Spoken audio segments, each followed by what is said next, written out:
Thank you, everybody. I appreciate it. Thank you. Thank you, Melania, Tiffany, Laura. Thank you very much. Well, we're very proud of our company. We've built one of the great real estate companies of the world, but it seems very insignificant compared to what we're doing now.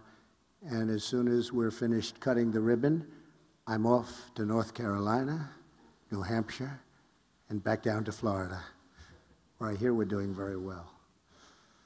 With the notable exception of 1600 Pennsylvania Avenue, this is the most coveted piece of real estate in Washington, D.C., the best location. I'm honored to be here today to support my family, and especially my daughter Ivanka for her dedication to this project. She worked so hard. I'm also honored to have a chance to thank the incredible team of people who brought our vision for Washington's historic old post office to life, including hundreds of construction workers, electricians, maintenance workers, and so many others who helped make this project a reality. They're really the important ones. A project like this demonstrates what is possible when a team works together for a totally common purpose. It also shows how to work with our government and to get things done.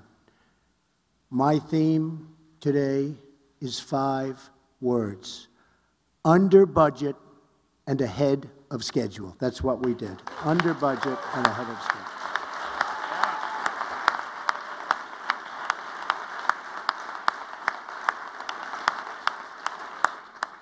So important. We don't hear those words too often in government, but you will.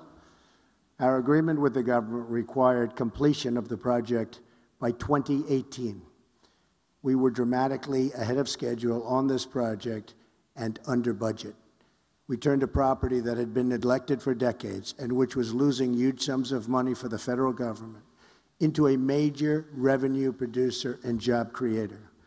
This is what I want to do for our country, and this is what we're working so hard to do.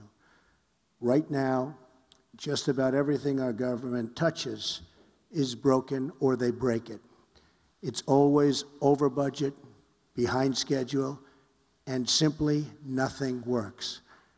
Look at the Veterans Administration, where new hospitals come in hundreds of millions of dollars over budget, and yet our brave veterans still don't get anywhere near the kind of care they need or deserve. Look at our decaying infrastructure. Look at our aging military equipment. Our military is so depleted, despite having the greatest people on earth. I mean, they are the greatest people in our military, but it's so depleted. The tax code is broken. The education system is broken. We spend the most for any country on education, and we get bad results. And so many parts of our country are in a state of disrepair. And now it was just announced yesterday that Obamacare is in free fall, with premiums going up massively, and places like the great state of Arizona going up over 100% in cost. Unaffordable, unusable, and doesn't work even if you can afford it. The American people know what this election is about, and they see it every time they get their health care bills in the mailbox, or ride down a highway that's broken, or go to an airport that looks like it's from a third world country. Remember, Hillary said herself, it was called Hillary Care before it was called Obamacare. She made that statement not too long ago. Now she's trying to withdraw that statement. She wants to withdraw that statement so badly, Newt. And by the way, congratulations, Newt, on last night. That was an amazing interview. That was an amazing... We don't play games, Newt, right? We don't play games.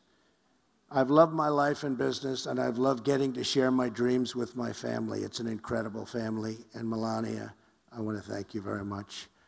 You have been amazing.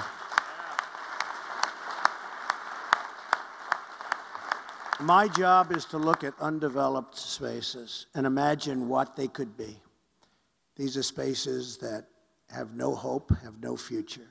but you need imagination and you need the ability to get them done and to unlock their potential and to unlock the potential of the people working on those spaces and on those projects. And we have so many things we can do for our country. Where others have only dead ends, I've dreamed of the amazing possibilities that we have.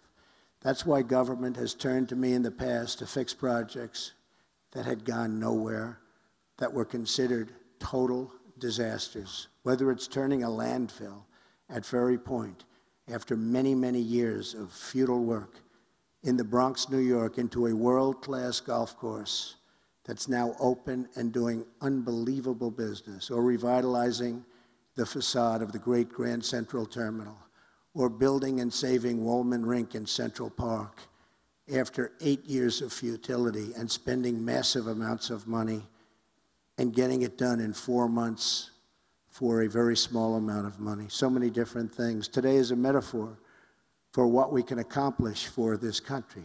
Same kind of thing. This building is a historical landmark, a true American original. It had all of the ingredients of greatness, but it had been neglected and left to deteriorate for many, many decades. It sat there so beautiful and so empty and was falling into a very, very bad state of condition. It had the foundation for success. All of the elements were here. Our job was to restore its former glory, honor its heritage, but also to imagine a brand new and exciting vision for the future. To create a new place for people and families to come together, and a magnificent place at that. I've been very lucky, and I've led a great life. Now I want to give back to the country which I love so much and has been so good to me. I want to go into the inner cities, the poor rural communities, and the failing schools, and I want to work on a national plan of revitalization. I'm tired of the excuses from our politicians. I'm tired of being told what cannot be done. I'm tired of people asking Americans to defer their dreams to another day, but really what they mean is to another decade. Enough waiting.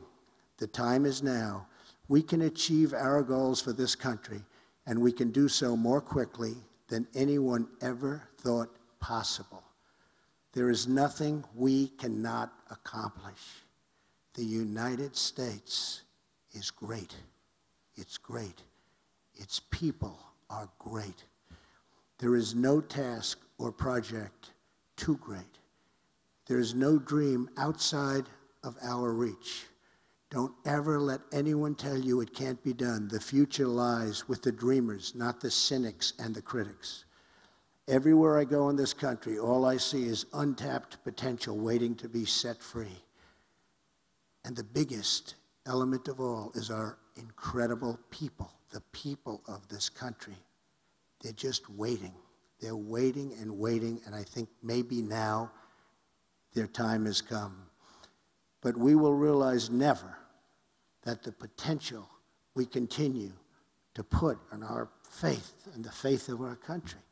And we have to say, the word never will always have to be taken out, because we have such tremendous potential. We have to choose the most optimistic path. We have to choose to believe not our politicians, that in many cases truly don't know what they're doing, but to believe in ourselves and in our country. If we do that, anything is possible. I'm asking America to join me in dreaming big and bold and dream for wonderful things in our future. Let's close the history books on the failures in Washington, and let's open a new chapter of success and prosperity for all of our people. We have a divided nation, a seriously divided nation, all of our people. That is how we will truly make America great again. Thank you very much. I greatly appreciate it. Thank you. Thank you.